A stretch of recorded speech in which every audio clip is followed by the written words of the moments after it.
নমস্কার দর্শক বন্ধুরা, ইমেজ বেঙ্গল হেলথ কেয়ার অনুষ্ঠানে আপনাদের সকলকে স্বাগত।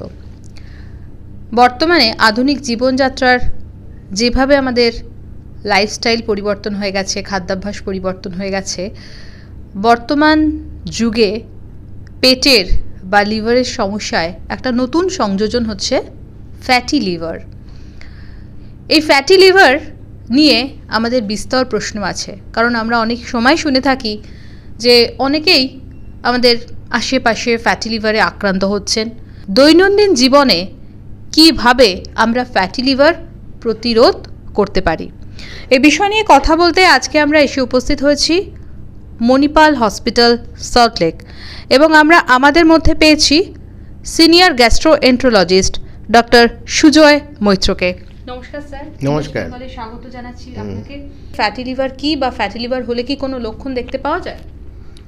হ্যাঁ, ফ্যাটি লিভার কথাটার মধ্যেই তার মানে লুকিয়ে আছে। ফ্যাটি লিভার মানে লিভারের মধ্যে ফ্যাট জমা, সোজা কথা। এখন লিভারের মধ্যে অসংখ্য কোষ আছে, সেই কোষগুলোর মধ্যে যেগুলোকে আমরা বলি হেপাটোসাইট, সেই হেপাটোসাইটের মধ্যে ফ্যাট জমে।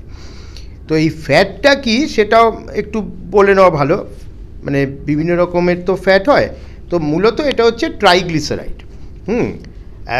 একটা গ্লিসারল, একটা ফ্যাটি অ্যাসিড মলিকুলের সাথে যখন 3টে গ্লিসারল মলিকুল জুড়ছে তাকে আমরা বলি ট্রাইগ্লিসারাইড। মানে বেসিক্যালি একটা সোপ, সেইটা যখন হেপাটোসাইট লিভারের কোষগুলোর মধ্যে জমা হচ্ছে তাকে বলে ফ্যাটি লিভার। এমনিতে ফ্যাটি লিভার নিয়ে তো বহু লোকই ঘুরছে, হ্যাঁ, কিন্তু ফ্যাটি লিভার নিয়েই যে সব মানে আমরা চিন্তিত এমনটা নয়। সেই ফ্যাটি লিভার থেকে যখন লিভার ড্যামেজ শুরু হয় সেটাই তখন আমাদের কাছে মূল চিন্তার বিষয় হয়ে দাঁড়ায়। মানে ফ্যাটি লিভার ডিজিজ ক্রমাগত যদি চলতেই থাকে, সেটা আস্তে আস্তে নিশ্চুপে মানে সাইলেন্টলি লিভারের ক্ষতি করতে থাকে, বাইরে থেকে কিছু বোঝা যায় না। তো এই হচ্ছে ফ্যাটি লিভারের লক্ষণ আর কি। আচ্ছা স্যার, আমি একটু আপনার কাছে আসবো যে ফ্যাটি লিভার আপনি বললেন যে তখনই চিন্তার যখন সেটা ধীরে ধীরে লিভারকে ড্যামেজ করে তোলে।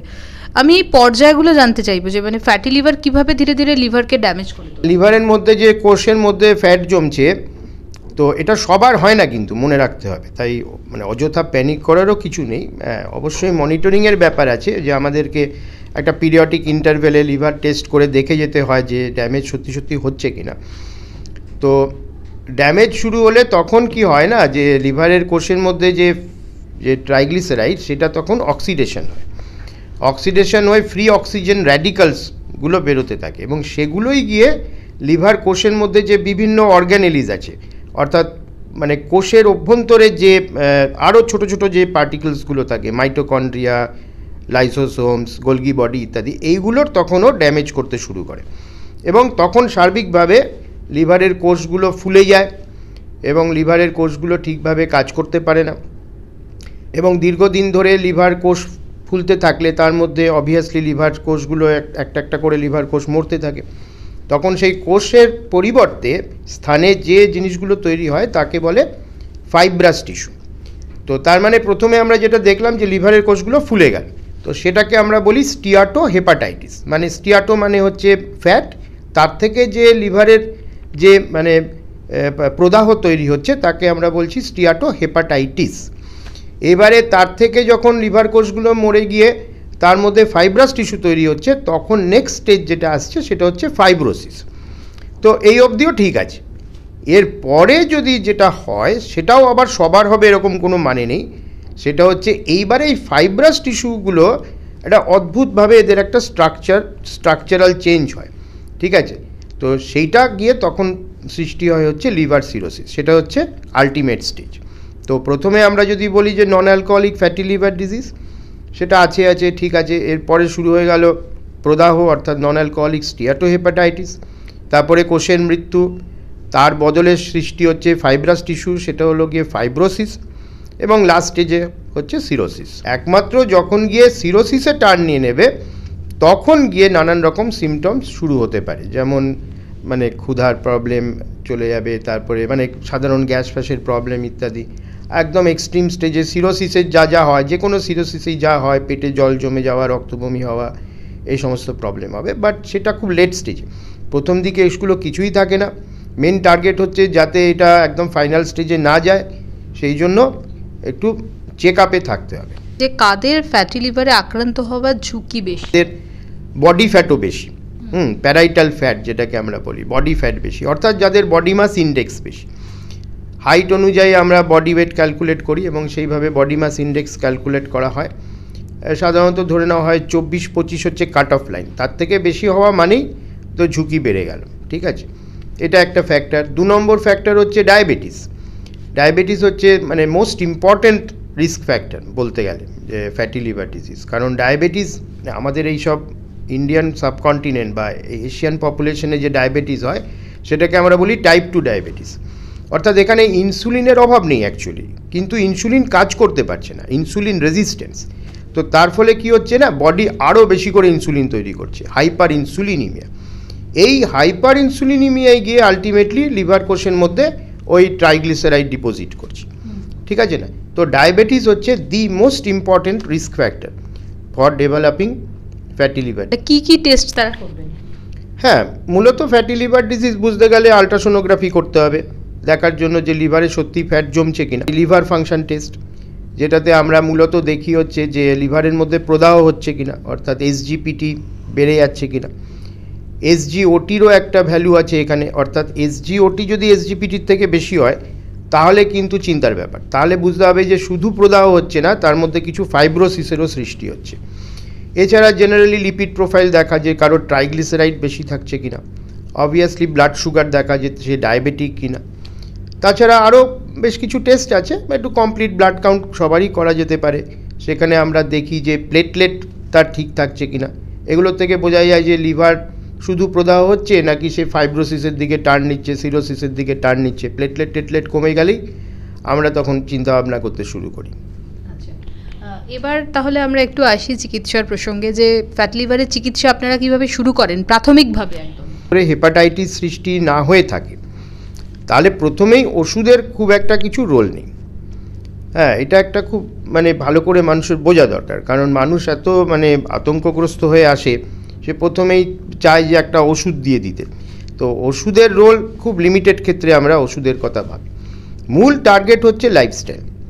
তাকে বোঝাতেই হবে যে আপনাকে ওজন কমাতে হবে, যে করেই হোক ওজন কমাতে হবে। তো আমি তো অনেক পেশেন্টকে ডায়েট চার্ট দিয়ে দিই, কিন্তু যাদের আবার অতিরিক্ত মানে বডি ওয়েট তাদেরকে তখন ডায়েটিশিয়ানের কাছেই পাঠাতে হয়, তাদের স্পেসিফিক ডায়েট চার্ট দেওয়াই ভালো। আর এক্সারসাইজ না করলে বডি ওয়েট কমবে না, কারণ শুধু ডায়েটিং করে 10% বডি ওয়েটও তো কমে যাবে, কিন্তু যাদের অনেক বেশি ওয়েট, আরও ওয়েট কমাতে হবে, তাদেরকে তখন এক্সট্রা ফ্যাট বার্ন করতে এক্সারসাইজ করতেই হবে। তো এক্সারসাইজের মধ্যেও আছে যে আমরা সাধারণত যেটা বলা হয় যে 3 দিন এরোবিক এক্সারসাইজ মানে দৌড়বে, আর 3 দিন রেজিস্ট্যান্স এক্সারসাইজ মানে একটু ওয়েট লিফটিং করলো, একটু বেঞ্চ প্রেস করলো, এগুলো করা দরকার। তো এক্সারসাইজ এবং ডায়েটিং এটা হচ্ছে প্রাথমিক চিকিৎসা। তো এইবারে যারা অতিরিক্ত অনেক পেশেন্ট থাকে না, যারা মানে অনেক বডি ওয়েট, ঠিক আছে 100 কেজির থেকেও বেশি হয়ে যাচ্ছে, তখন তাদেরকে অবভিয়াসলি ব্যারিয়াট্রিক সার্জারির কথাও ভাবতে হয় যদি সে সাধারণভাবে ওয়েট না কমাতে পারে। তো এটা তো হলো শুধু ফ্যাটি লিভার ডিজিজ। এবারে যাদের স্টিয়াটো হেপাটাইটিস হচ্ছে, অর্থাৎ লিভার এনজাইমসগুলো বেড়ে যাচ্ছে, তখন আমরা ওষুধের কথা ভাবি। তো এতদিন সত্যি কথা বলতে মানে সেরকম কিছু ওষুধ ছিল না, ওই সবাইকেই মানে চরণামৃতের মতন ওই ইউডিলিপ বলে একটা ওষুধ আছে লেখা হতো, কিন্তু এখন মার্কেটে মানে অনেক ওষুধ এসছে। হ্যাঁ, তার মধ্যে মোস্ট প্রমিজিং হচ্ছে, আমি শুধু জেনারিক নামটাই বলবো, কোনো ব্র্যান্ড নেম বলবো না, সেটা হচ্ছে স্যারোগ্লিটাজার।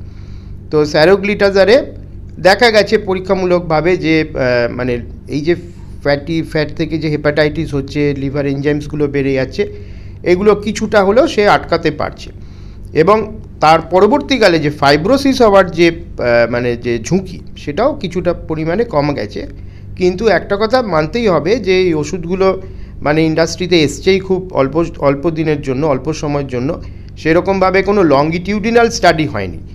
একটা ওষুধ সত্যিকারের কাজ করছে কি না সেটা বুঝতে গেলে মানে 10-20 বছর ধরে সেই ওষুধটা চলছে, পপুলেশন স্টাডিতে লক্ষ লক্ষ লোকের ওপরে স্টাডি হলে তবেই বলা সম্ভব যে হ্যাঁ সত্যি ওষুধটা কাজ করছে।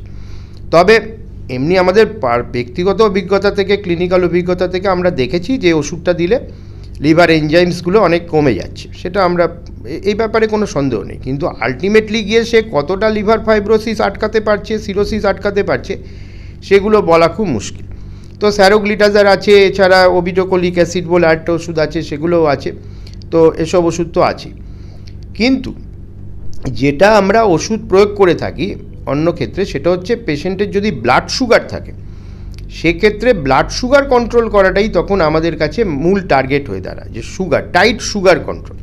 এবং তার জন্য যা যা ওষুধ পেশেন্ট ব্যবহার হয়তো আগে থেকেই ব্যবহার করতো, তাহলে সেগুলো আমরা মানে তুল্যমূল্য বিচার করে তার ডোজ ফোজ অ্যাডজাস্ট করি, কিংবা সে যদি আগের থেকে ওষুধ কিছু না খায় তখন তাদেরকে আমরা ওষুধ স্টার্ট করি। তার মধ্যে আছে মেটফরমিন আছে, এখন নতুন আরও কিছু ওষুধপত্র বেরিয়েছে, সেগুলো আমরা ব্যবহার করি, এতে ওজন কমতেও সাহায্য করে।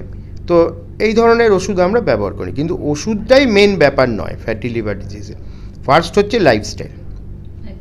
স্যার, আপনি একটু আগে ডায়েটের কথা বলছিলেন, তো একটু যদি আমার দর্শক বন্ধুদের জন্য আপনি বলেন যে সকালে ব্রেকফাস্ট থেকে শুরু করে মানে আপ টু ডিনার পর্যন্ত তারা কীরকম কী খাবার দাবার খাবেন এবং কি খাবেন সেটা যদি একটু বুঝিয়ে বলেন। ওজন কমাতে হবে, তো ওজন কমাতে গেলে মূলত কার্বোহাইড্রেট খুবই কম খেতে হবে, ফ্যাট না খেলেই ভালো। মূলত থাকতে হবে হচ্ছে আমার প্রোটিনের ওপর, আমার তো ক্যালোরি চাই, প্রোটিন থেকে ক্যালোরিটা আসবে। আর পেট ভরাতে হবে, তো পেট ভরানোর জন্য আমার সবজি খেতে হবে, কিছু কিছু ফ্রুটস খেতে হবে, বেশি ফ্রুটসও আবার খাওয়া যাবে না। তো এটা হচ্ছে মূল ব্যাপারটা, একটা স্কিম। এবারে একেবারে স্পেসিফিক চয়েস তো পেশেন্টকে এরকমভাবে বলে দেওয়া যায় না, তো তাও অনেকেই বুঝতে পারে না যে কী খাবে না খাবে। তাদেরকে আমি যেটা বলে দিই যে সকালবেলা 2টো ডিম সিদ্ধ সাদা অংশ বা 50 গ্রাম ছানা, একটা ফ্রুটস, এই খেয়ে, আর সেরম হলে পারে একটু টক দইও খাওয়া যেতে পারে। আর লাঞ্চে রুটি খাওয়াই ভালো, ভাত না খেয়ে। অনেকে পিড়াপিড়ি করে যে একদম ভাত না খেয়ে কী করে থাকবো, তো তাদেরকে আমি বলি 50 গ্রাম বানানো ভাতের ওজন 50 গ্রাম, আর 2টো রুটি। আর সবজির মধ্যে যে সমস্ত সবজি, পটল, ঝিঙে, ভিন্ডি, লাউ, পেঁপে, বেগুন, বিনস, বরবটি, শিম, কাঁকরোল, উচ্ছে, এইগুলো দিয়ে একটা 5 মিশালি তরকারি, একটু মুগ বা মসুর ডাল সিদ্ধ 25 গ্রাম মানে বানানোর পরে ওয়েট, মাছ বা চিকেন 100 গ্রাম, এটা র ওয়েটই হতে পারে এরকম। তারপর ডিনারটা ওইরকম হবে। আর এরকম ইভিনিং স্ন্যাক্সে গিয়ে ওই 2টো ডাইজেস্টিভ বিস্কুট খেলো। এটা খুব খুব হয়তো রিজিড ডায়েট, এর থেকে একটু ফ্লেক্সিবিলিটি এদিক ওদিক করা যেতে পারে, যেরকম একটু পোহা খেলো কিংবা একটু ইডলি খেলো, লো ক্যালোরি যে সমস্ত খাবার। কিন্তু যেগুলো একদম খাওয়া যাবেই না মানে ওজন কমাতে গেলে, সেটা হচ্ছে মিষ্টি, ছাঁকা তেলে ভাজা খাবার, ঘি, মাখন, ডালডা, খাসির মাংস, ডিমের কুসুম, এগুলো বাদ দিতেই হবে। আচ্ছা, তার পাশাপাশি অ্যালকোহলটা ব্যাপার হলো যে এটা 2টো আলাদা ব্যাপার। মানে এই যে ওজন বৃদ্ধি, sugar related fatty liver disease আর অ্যালকোহলিক ফ্যাটি লিভার ডিজিজ 2টো এক জিনিস নয়, 2টো আলাদাভাবে কাজ করে। তো অবভিয়াসলি যাদের অলরেডি একটা কারণে ফ্যাটি লিভার ডিজিজ আছে, তাদের তো অবভিয়াসলি অ্যালকোহল না খাওয়াই ভালো।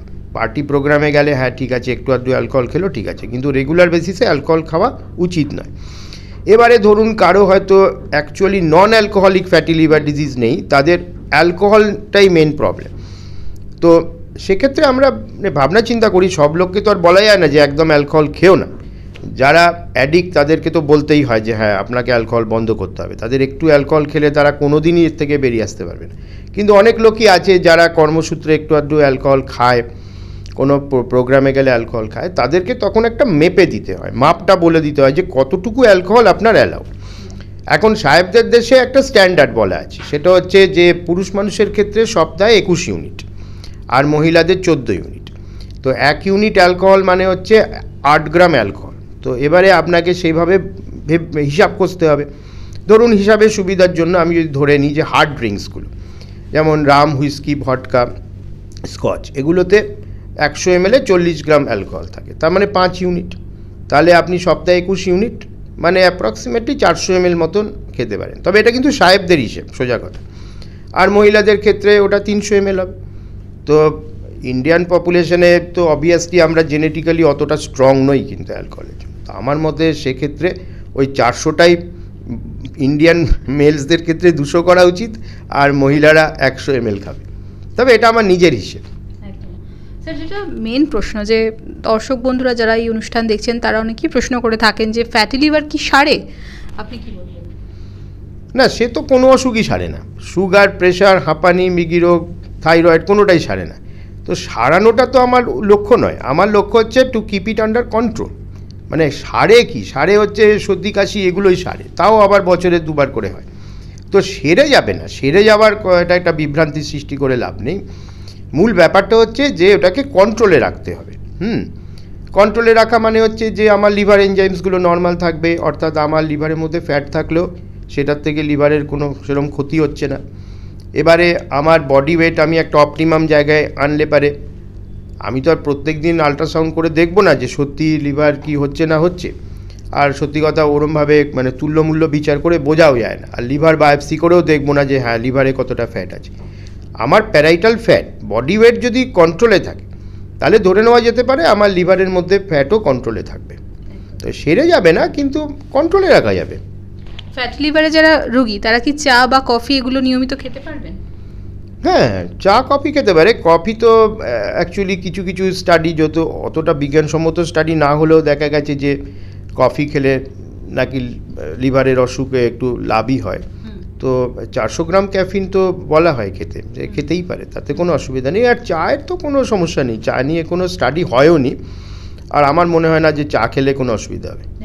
ফ্যাটি লিভারে যারা ভুগছেন তারা কি কোনো বিশেষ ভ্যাকসিন নিতে পারেন? না না, ফ্যাটি লিভারের জন্য আলাদা কোনো ভ্যাকসিন এখনও কিছু বেরোয়নি, বেরোনোর চান্সও নেই। ভ্যাকসিন যেটা আমরা নিতে বলি যে আনুষঙ্গিক অন্য কোনো অসুখ যাতে লিভারকে অ্যাফেক্ট না করে, যেমন হেপাটাইটিস বির ভ্যাকসিন, এ তো এখন ইউনিভার্সাল ভ্যাকসিনেশন প্রোগ্রামে এসেই গেছে, বাচ্চারা জন্মের সাথে সাথেই দিয়ে দেওয়া হয়। কিন্তু যারা আগে জন্মেছে প্রোগ্রামের আগে, তারা অনেকেই আনভ্যাকসিনেটেড আছে, they must take vaccination for hepatitis B.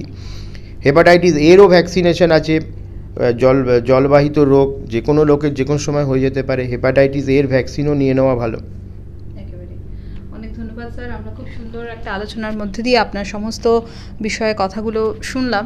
তো দর্শক বন্ধুরা, আশা করি ফ্যাটি লিভার নিয়ে আপনারা অনেকটাই বুঝতে পারলেন, আর এরপরেও যদি কোনো প্রশ্ন থাকে সেই প্রশ্ন আপনারা আমাদের লিখে জানান কমেন্ট বক্সে, নিশ্চয়ই আমরা সেই প্রশ্নের উত্তর দেব।